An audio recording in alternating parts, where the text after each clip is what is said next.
Nah, this ain't nonsense, this is nonfiction. So excuse if the content is offensive, it's official. Now that we have been acquainted, this is my pleasure, my pain, your entertainment. What's good, everybody? It's your boy Nonpfixion coming back at you one more time with a brand new reaction, and this time the reaction is for so we all saw the Hawkeye trailer yesterday, and this video is going to cover the Hawkeye trailer breakdown, Easter eggs, things you might have missed, hidden details, and comic story explained. And this is coming from heavy spoilers. I'll put a link in the description for their page if you're into the comic book world and you want to know more. And sometimes you see a trailer but you're just not informed enough because you never read the comics or you're just not familiar with those characters. Heavy spoilers. I mean, everything. Let me see. What is it? Everything Always. Freaking New rock stars, 3M. There's so many pages that we use as references, us other creators, other reactors, as they know just a lot more. They do more of the studying, the more of the work. They do a lot more in-depth work and can break down trailers better than almost anybody that I've seen. And so, just one of those very, very few elite breakdown artists is heavy spoilers. So we're going to go into the Hawkeye trailer, excuse me, and see what they said and what they broke down and what they got from the trailer, see compared to what we got from the trailer. I know they're going to find a few more things that we just are oblivious to and unaware of, because like I said, I have read some stuff about Hawkeye, but not too many, mostly when he was in other people's comics, to be honest with you, and little tidbits here and there. So let's get to it. Once again, this is from Heavy Spoilers.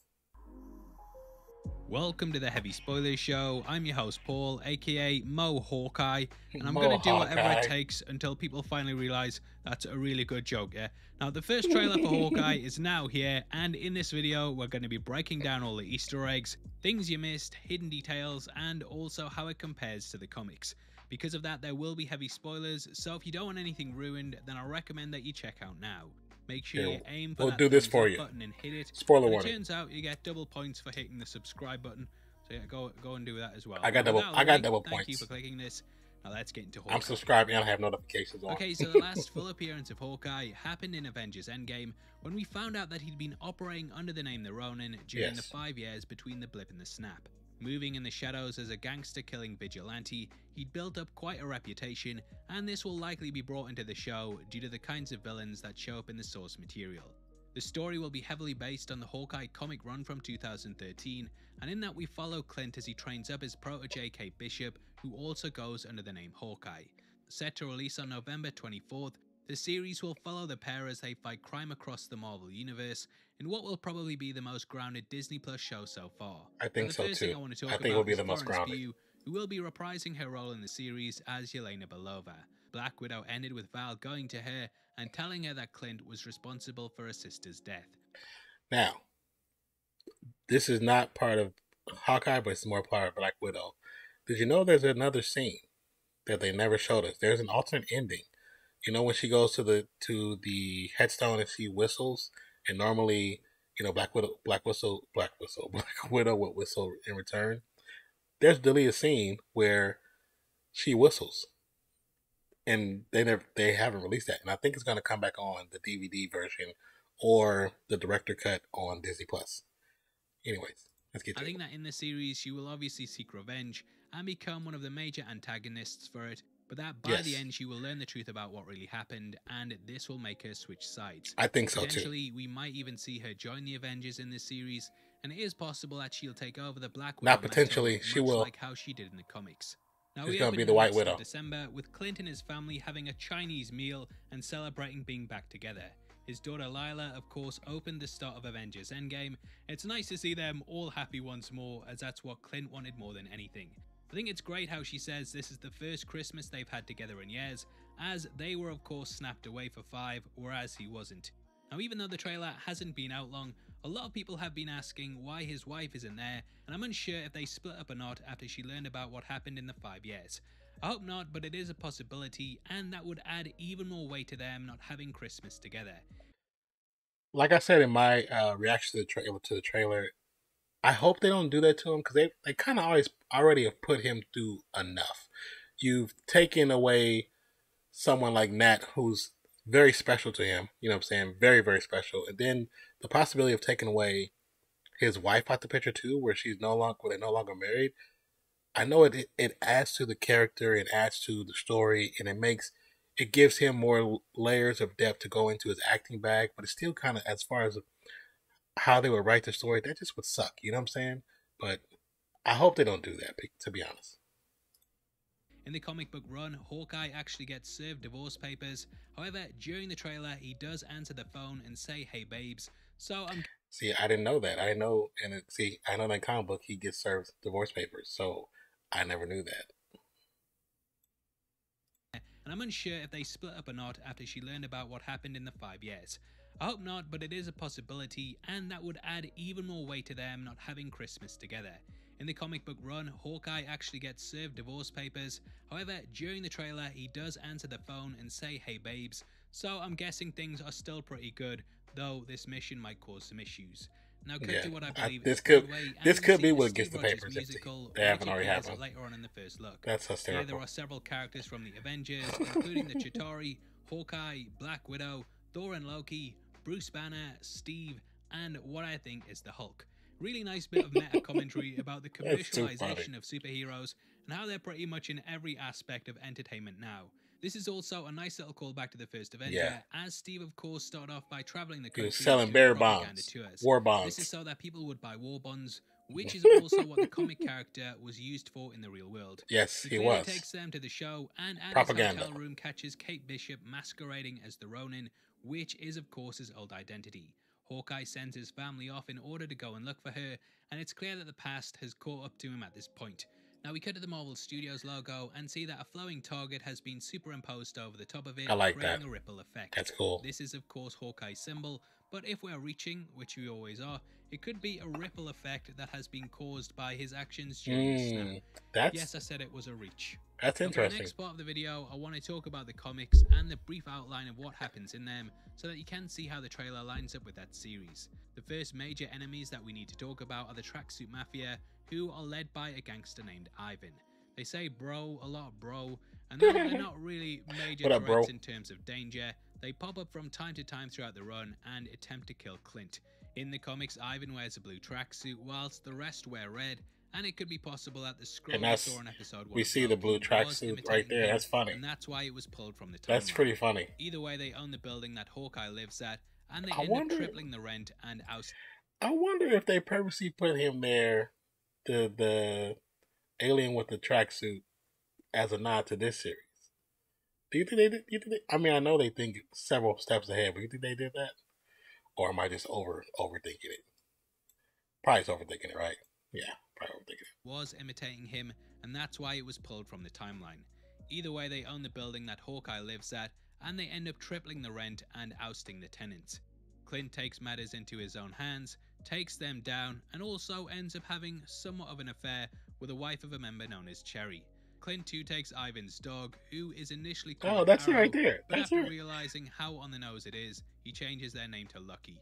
At one point we even get a full issue from their perspective, and they do some really creative stuff with it in the series that I hope carries across to the show. So, I talked about in my trailer reaction that I've seen somebody talk about this, but this was a while ago. But it's funny that it's in that comic book. I didn't know it was in that same comic book that I also talk about in the trailer, in my trailer reaction. That's cool. Kate will be appearing in the first season, and whereas Kate was already established in the comics at this point, the series will be telling her MCU origin. Yeah. Now we also know that Vincent D'Onofrio will be returning. D'Onofrio, that's his dang name. This was first reported all the way back in June, and he's a big character in the comic book run as well. When we last saw him, he was getting beaten badly by Daredevil, and he agreed not to expose his identity, as it would ruin his reputation having lost his empire to a blind man. Kingpin, of course, controls through fear, and whether the Daredevil show still remains canon, we won't know for a while, but lots of rumours and reports are stating that Charlie Cox will return as Daredevil in Spider-Man No Way Home. So it does look...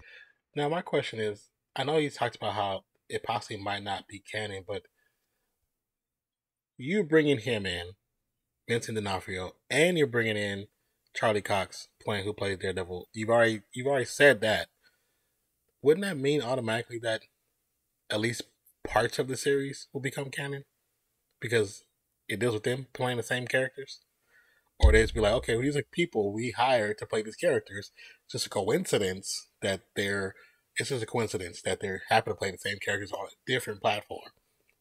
I don't really like that as an example, but I mean, I guess. Like it will kind of all tie together, and I really hope that it's all connected. And yeah, that series was really, really good, and pretty much the reason I signed up to Netflix. That was a really good series. Security tape leaks showing Hawkeye killing a dictator called Ven, and this is poised to be sold on the black market of Madripoor, which we last saw in Falcon and the Winter Soldier. Hawkeye goes out there in order to stop it getting out, and we find out that Kingpin is attempting to buy it. Turns out this auction is being run by Madame Mask, who it's rumored will be played by Vera Farmiga. Oh, she is in the trailer. Disguising herself as her, and all hell breaks loose as they try and get the tape before it gets out. Now that's the bare bones of the first omnibus, but it looks like, similar to the other shows that have come before it, that there will be some elements taken and put into it, whilst others just stay out. That's something that's true of all Marvel shows, but I definitely recommend picking up that graphic novel run if you want to know ahead of time the kind of stuff to expect. Now we watch as Hawkeye goes low-key in order to track down Kate, who is now in deep with the wrong kinds of people. Taking on the mantle of the Ronin, she has inherited Hawkeye's enemies too, and it's nice to see a character getting some villains that aren't just Tony Starks. I actually think that Val will try and recruit Kate, but that she'll shut the idea down, and this will be the first inkling that the Young Avengers will be formed. Yes. She believes West Coast Avengers, here we come. But we see that she needs some practice when she completely destroys a clock tower with an arrow that has a tennis ball on it. This idea of all kinds of arrows is actually ripped directly from the comics, and in the car chase scene that happens, we see that they go through Hawkeye's Armada. Later on in the trailer, the scene plays out almost beat for beat to how it does in the source material, even down to the car, which looks exactly like how it did in the comics. During this moment, the Hawkeye is fleeing the tracksuit mafia with Cherry, and it ends with Kate using a boomerang arrow to take down the mafia member that has taken them hostage. You also see the lead up to Central Station, and this is of course a very important location in the MCU, as it's where the Avengers assembled for the very first time. Cut to the tracksuit mafia, and we see them donning their infamous red colours. Now we do catch what I believe is Ivan, as he's donning a slightly different colour to the rest of them, and he also has the same facial hair that he does in the comics. And also like the red undertone, which in the comic looks pink. Head first. We get some action shots, including Clint jumping out of a window, running through a restaurant like Nathan Drake, and James Bond, Vera Farmiga, who, like I said, I think is Madame Mask, and Lucky, who seems to be missing an eye. Lucky was actually shot and badly damaged early on in the comics, and that's so awesome. him to the vets, which this moment could be hinting at. You also get what I believe is a historical reenactment of a fight, and what might be the Rockefeller Christmas tree in New York. Never been there before, only seen it in the movies, and I think I might... See, with the dog, with the puppers, it's interesting. I never actually seen that original picture, because I never seen that first sneak peek trailer they did when they gave like props to Falcon and Winter Soldier for their series. So I know that stuff came out during that time, but I never really seen it because I wasn't as active as I should have been on YouTube back then when that first dropped. So I never seen that footage. So now to see that puppy and them sitting on that step, and that was set photos, then that means they're really copying this comic. Like the comic is their blueprint, and they're really using source material. And that's dope.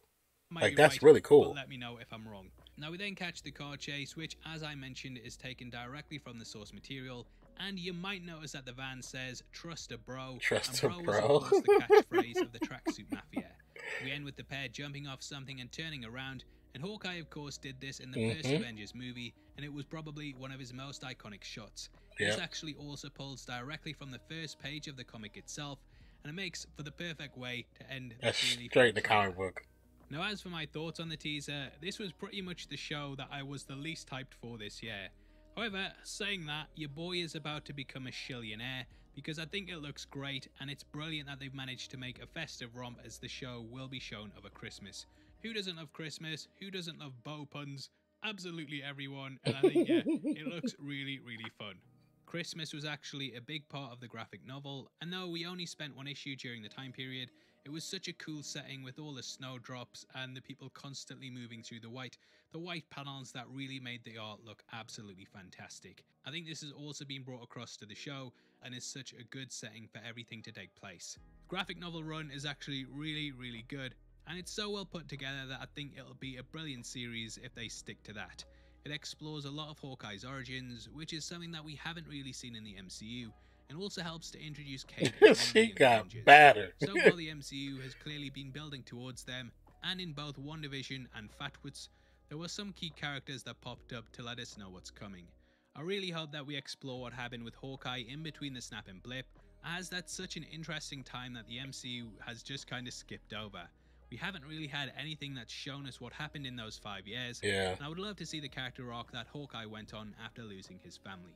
Now I think that this will probably be one of the most straightforward MCU shows, as there's not really any mind-bending or reality warping elements in it, but it should still be something that's worth checking out.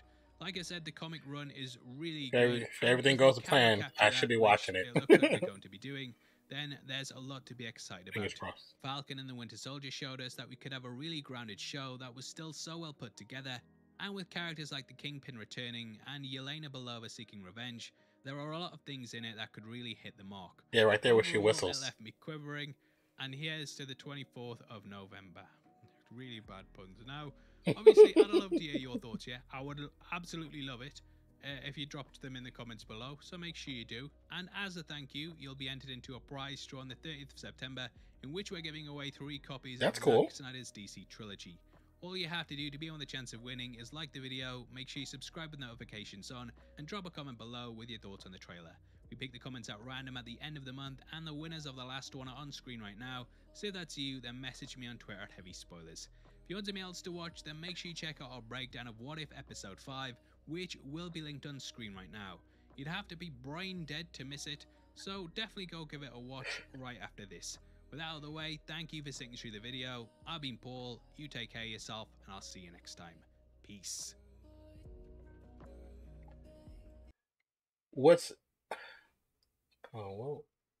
Okay, just so I will definitely make sure I will put a link in the description for this video. So if any of you guys are interested in trying to win this, because that's a dope set. You know that set's probably like $100-something, easy. So I'm gonna comment on this video, so I would like to win it. But definitely put a link in the description. This was a good breakdown and information, like as far as how he broke down, comparing the different shots to the different artist renditions in the comic. See, like that, I didn't know. I did know that this series will be pulling from that reference material. So I did know that, and it's actually pretty cool when you see it. You know what I'm saying? Like they're really pulling straight from the comic, and I think that's dope. I think that's so dope. But man, he pretty much said everything, and there's a couple things that I said in the my initial trailer breakdown that pretty much made sense, and I think I kind of hit the mark on a couple of things. So also, just like on the previous reaction for the trailer, I'll put down links for their videos, their channel. So if you want to, like I said, just comment on the video to try to get in the running for that Justice League DVD pack, which would be awesome. But also, I'll put into some DC, the reference comics that are used for this story. I'll put them in the links, below as the description as well. And just like I said before in the previous video, I am an Amazon affiliate, so if you click on them and you do purchase them, I do eventually get a kickback from the purchase. It's nothing crazy, it's just small little percentage. But that was a good breakdown. I really enjoyed that breakdown. I like when the people who are really good at it, I try, but I'm not as good as they are. You know what I'm saying? Like I try, but it's just not. It's not. I don't have the skills just yet.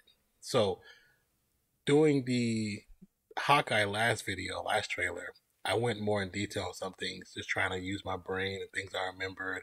It wasn't like any research really, you know what I'm saying? Just things I remembered off the top of the head, things I've read, really quick read, and try to help out with the video itself. But hope you guys enjoyed the reaction. Hope you enjoyed the video itself. With that being said, hope you have a wonderful day, night, evening, morning, noon, wherever you are in the world today. My name is Nonpfixion, and man, don't forget, if you made it to this point, Show some love. Leave a yellow heart in the description. Even if you don't have anything really to say, you just want to say, hey, a nice video. Or, hey, what was the link again? Whatever you want to say. Just make sure you leave that yellow heart in the comments.